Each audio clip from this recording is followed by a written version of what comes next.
옛날 옛적 경상도 안동의 한 작은 마을에 강민준이라는 젊은이가 살고 있었습니다. 그는 훤칠한 키에 다부진 체격, 그리고 선한 눈매를 가진 사내였지만 마을에서는 그를 변강쇠라 부르며 수군거렸습니다.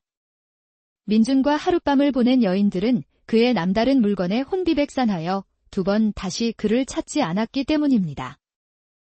민준아, 이제 너도 나이가 찼으니 장가를 가야 하지 않겠느냐? 아버지, 그런 말씀 마십시오.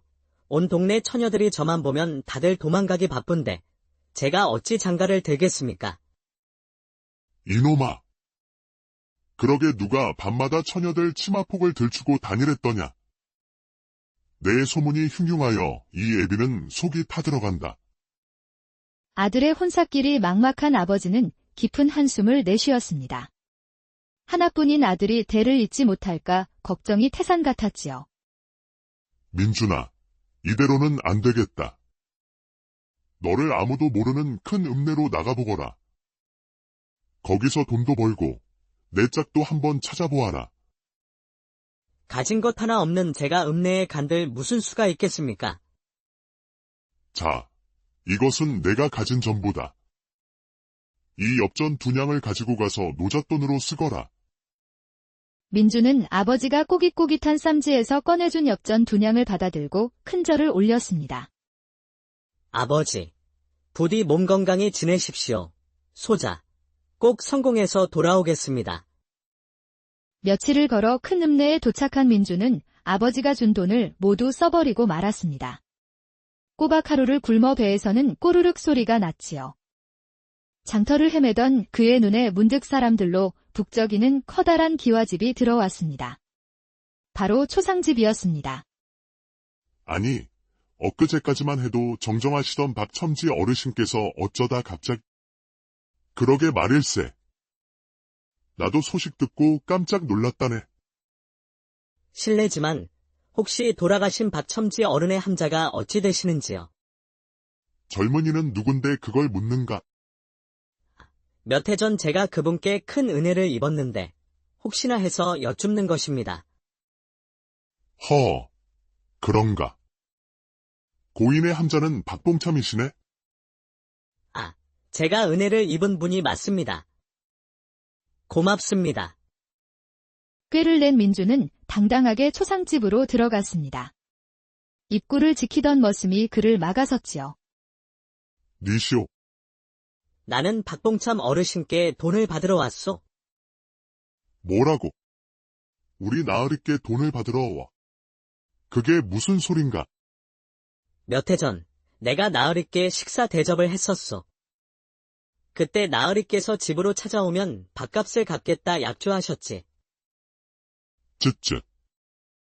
나으리께서는 어제 운명하셨으니 돈은 못 받을 것이오. 대신 밥값이니 들어와 식사나 하고 가는 것으로 퉁치시오. 민준은 며칠 만에 배불리 밥을 먹고 초상집을 나왔습니다. 그는 예를 갖춰 고인의 명복을 빌었지요. 해가 저물자 민준은 잠자리를 찾아 헤매다 연못가에 있는 아담한 정자를 발견했습니다.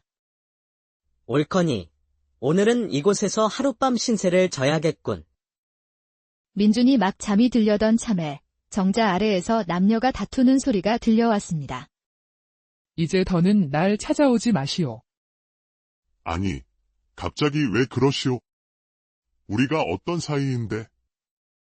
솔직히 말해서 당신의 그것은 내게 아무런 감흥도 주지 못해. 뭐라고? 내가 얼마나 최선을 다했는데. 즉, 새끼손가락만도 못한 것을 가지고 어찌 나를 만족시키겠소? 모욕적인 말에 사내는 두말 없이 자리를 떠나버렸습니다. 그 모습을 지켜보던 민준이 벌떡 일어나 정자 아래로 내려갔습니다. 부인, 혹시 큰 것을 찾고 계시오? 갑작스러운 민준의 등장에 양반가의 여인으로 보이는 그녀가 화들짝 놀랐습니다. 그대는 뉘신데 그런 무례한 말을 하는 것이오? 엿들으려 한 것은 아니나 우연히 듣게 되었소. 부인께서는 큰 것이 필요한 듯하여 말을 건넨 것이오. 사내란 것들은 입만 살아서. 내 지금까지 크다 하는 놈들을 여럿 만나봤지만 내 성에 차는 놈은 하나도 없었느니라. 정 못 믿으시겠다면 어쩔 수 없지요. 밤이 깊었으니 조심히 들어가시오. 민준이 다시 정자로 올라가 눕자 잠시 망설이던 여인이 그를 따라 정자로 올라왔습니다. 좋다. 마지막으로 속는 셈 치고 내 놈을 한번 믿어보겠다. 여인은 민준의 준수한 외모와 당당한 태도에 혹시나 하는 기대를 품게 된 것이지요. 우선 내 집으로 가자. 머슴으로 일하며 내게 만족을 준다면 큰 상을 내릴 것이다. 당장 먹고 잘 곳이 없던 민준에게는 그야말로 굴러들어온 복이었습니다. 좋소. 그리하겠소이다. 총각의 이름은 무엇이냐? 강민준이라 하오. 나는 윤씨 부인이다. 나를 따라오너라.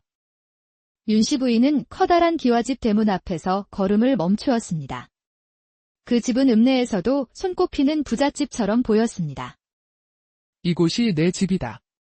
서방은 없고 늙은 머슴 하나와 여종 하나가 있을 뿐이다. 민준은 윤씨 부인을 따라 행랑채의 작은 방으로 안내받았습니다. 오늘은 피곤하니 푹 쉬고 내일 저녁에 보자꾸나. 다음 날 아침, 민준이 밖으로 나가보니 늙은 머슴 하나가 장작을 패고 있었습니다. 안녕하시오. 처음 뵙겠습니다. 오늘부터 일하게 된 강민준이라 합니다. 흥, 이번에는 며칠이나 버티다 쫓겨나려나. 그때 단아한 모습의 젊은 여종이 다가와 민준에게 말을 걸었습니다. 당신이 강민준 씨요. 그렇소만. 저를 따라오시오. 부엌에 밥상을 차려두었소. 여종은 자신을 이수하라고 소개했습니다. 그녀는 민준의 눈을 마주치지 않고 퉁명스럽게 말했습니다. 고맙소. 그런데 마님은 어디 계시오? 무슨 일을 하면 되는지 여쭤봐야 할 텐데.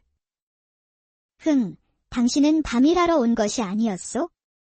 마님께서는 장터에서 가장 큰 비단 가게를 운영하시니 저녁에나 들어오실 것이요. 수아의 말을 들은 민준은 자신 이전에 여러 사내가 이곳을 거쳐 갔음을 짐작할 수 있었습니다. 밥을 먹은 민준은 늙은 머슴 김 영감에게 다가가 집안일에 대해 물었습니다. 젊은이, 자네 같은 사람들이 벌써 10댓 명은 다녀갔다네? 헌데 죄다 열흘을 못 넘기고 쫓겨났지. 어째서 말입니까? 그거야 마님을 만족시키지 못해서 그런 게지. 우리 마님은 웬만한 사내로는 양해 차지 않으신다네. 민준은 수아에게도 관심이 생겨 김 영감에게 그녀에 대해 물었습니다. 수아는 가난한 농부의 딸인데 아버지가 돌아가시고 어머니마저 병석에 누워있다네. 어머니 약값을 벌기 위해 여기서 종살이를 하는 딱한 처녀지. 민준은 수아의 사정을 듣고 그녀가 더욱 안쓰럽고 애틋하게 느껴졌습니다. 그녀의 퉁명스러움 뒤에 숨겨진 깊은 슬픔을 본 것만 같았지요. 그날 밤 수아가 민준을 찾아왔습니다. 마님께서 찾으시오. 어서 씻고 안방으로 가보시오. 민준은 깨끗이 몸을 씻고 안방으로 향했습니다. 화려한 방 안에서 윤씨 부인은 요염한 자태로 그를 기다리고 있었습니다. 어서 오너라, 민준아. 이리 가까이 와 앉거라. 마님. 오늘 밤 내 실력을 제대로 보여야 할 것이다. 내 기대가 크니라. 잠시 후 안방에 불이 꺼지는 것을 보고 수아는 자신의 방으로 돌아와 밤새도록 술을 놓았습니다. 병든 어머니의 약값을 벌기 위해서였지요. 다음 날 새벽, 밤새 술을 놓아 피곤했던 수아는 그만 어지럼증을 느끼고 머슴의 밥상을 들다가 넘어지고 말았습니다. 와장창 그릇 깨지는 소리에 민준이 부엌으로 달려왔습니다. 수아 씨, 괜찮아요. 잠시 어지러웠을 뿐이에요. 얼굴이 창백하오. 잠시 쉬고 있으시오. 내가 다 치우겠소. 민준은 수아를 부축해 방으로 데려다주고 그녀 대신 부엌일을 모두 처리했습니다. 빨래와 청소까지 말끔하게 해놓았지요. 늦은 오후에 잠에서 깬 수아는 말끔하게 정리된 집안을 보고 깜짝 놀랐습니다. 민준의 따뜻한 배려에 그녀의 마음이 조금씩 열리기 시작했습니다. 며칠 후, 윤씨 부인은 민준이 수아의 일을 돕는 모습을 목격하고 둘의 사이를 의심하기 시작했습니다. 내 눈이 틀림없어. 저 둘 사이에 분명 무언가 있구나. 감히 내 것을 넘봐? 질투심에 사로잡힌 윤씨 부인은 끔찍한 계략을 꾸몄습니다. 그녀는 자신의 값비싼 폐물을 몰래 부엌 쌀독에 숨겨두었습니다. 그리고 다음 날 포졸들을 데리고 집으로 들이닥쳤습니다. 내 비녀와 폐물들이 감쪽같이 사라졌소. 이것은 분명 내부 소행이 틀림없소. 여봐라. 집안을 샅샅이 뒤져라. 잠시 후 한 포졸이 부엌에서 소리쳤습니다. 찾았소. 쌀독에서 폐물들이 나왔소. 부엌에 드나드는 사람은 여종 수아밖에 없소. 저 아이가 범인입니다. 아닙니다. 저는 정말 모르는 일입니다. 억울합니다. 시끄럽다. 증거가 명백하니 어서 관하로 압송하라. 끌려가는 수아를 보며 민주는 망연자실했습니다. 그때 그는 수아의 뒷모습을 바라보는 윤씨 부인의 입가에 스친 희미한 미소를 보았습니다. 혼잣말. 이건 마님의 짓이구나. 수아 씨는 억울한 누명을 쓴 것이야. 민주는 수아를 구하기 위해 밤새도록 고민했습니다. 그리고 다음 날 윤씨 부인이 가게에 나간 틈을 타 그녀의 다른 폐물을 훔쳤습니다. 민주는 곧장 관하로 달려가 다시 도둑이 들었다고 신고했습니다. 뭐라고? 또 도둑이 들었다고. 포졸들은 다시 윤씨 부인의 집을 수색했고 민주는 이번에도 훔친 폐물을 쌀독에 숨겨두었습니다. 또 쌀독에서 나왔다. 이게 어찌 된 일인가? 보시오. 수아 씨는 지금 옥에 갇혀 있는데 어찌 또 도둑질을 할 수 있겠소? 이것은 수아 씨가 범인이 아니라는 명백한 증거가 아니오. 듣고 보니 그 말이 맞군. 여봐라. 당장 가서 춘자를 방면하라. 옥에서 풀려난 수아를 민준이 달려가 끌어안았습니다. 두 사람의 눈에서는 뜨거운 눈물이 흘러내렸습니다. 민준 씨. 어떻게 제 누명을... 말하자면 기로. 우선 어머님 댁에가 있으시오. 내가 곧 찾아가리다. 민주는 수아를 구했지만 윤씨 부인에게서 벗어나기 위해 마지막 꾀를 내었습니다. 그는 윤씨 부인을 찾아갔습니다. 마님, 드릴 말씀이 있습니다. 며칠 전 한양의 정승 부인께서 저를 찾아오셨습니다. 뭐? 정승 부인께서 무엇 때문에? 제 소문을 듣고 찾아와 한양으로 올라오는 조건으로 1000냥을 주셨습니다. 뭐, 1000냥이라고? 그래서 그 돈을 받았느냐? 거절할 수가 없었습니다. 약속을 어기면 2배로 물어줘야 합니다. 2000냥이지요. 2000냥? 좋다. 내가 그 돈을 마련해주마. 내 가게를 팔아서라도 마련해줄 것이니 그 돈을 돌려주고 오너라. 며칠 후 민주는 윤씨 부인에게서 2000냥이 든 괴짝을 받았습니다. 다녀오겠습니다. 만약 제가 돌아오지 못하거든 정승 부인 손에 죽은 줄 아십시오. 민준아. 부디 살아서 돌아와야 한다. 민주는 윤씨 부인에게 큰절을 하고 나와 곧장 수아의 집으로 달려갔습니다. 그는 수아와 그녀의 어머니를 달구지에 태우고 고향으로 향했습니다. 고향으로 가는 길, 민준이 수아에게 말했습니다.